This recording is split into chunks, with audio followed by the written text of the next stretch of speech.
Hey folks, Gary here. Hey, have you ever had someone ever point out your shortcomings to you, right? And say, you know what, you're not very good at this or you're not very good at that. Or, man, you shouldn't be doing that anymore. You're really causing a lot of harm to people. I think we've all had that happen at some time or another. How do you react? Well, sometimes we react in a very negative way where we say, don't tell me what to do. You're not my mom, that kind of thing. Like, who are you to say that? Look what you do, that kind of thing. We defer the blame to someone else, whatever it might be. We don't react really well to it because we don't want to be corrected. But other times we take that, we go, wow, you are right. I don't want to be like that. And we'll take that correction that someone gives us and we will try to do a whole lot better at life and try to be better to people around us.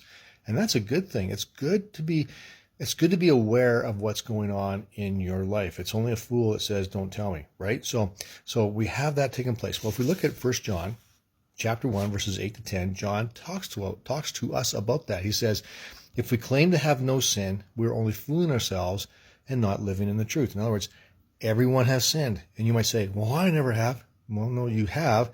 And it might be something you want to pay attention to. We'll continue on. But if we confess our sins to him, here's the good news. He is faithful and just to forgive us our sins and to cleanse us from all wickedness. If we claim we have not sinned, we are calling God a liar and show that his word has no place in our hearts. So in other words, if we become aware of the sin in our life, now sometimes people will tell us, right? But more often than not, just you read it in the Bible. You just read in the Bible, it convicts you because it shows you where the mark is, and I'm here, not here at all. And what do? Do I just try harder? No, I don't just try harder.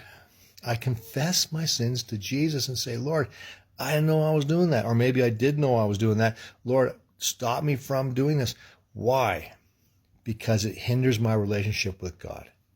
And that should be the primary relationship I'm always after, is his, because every other relationship just is so much better afterwards. So I want to make sure that I'm right with God.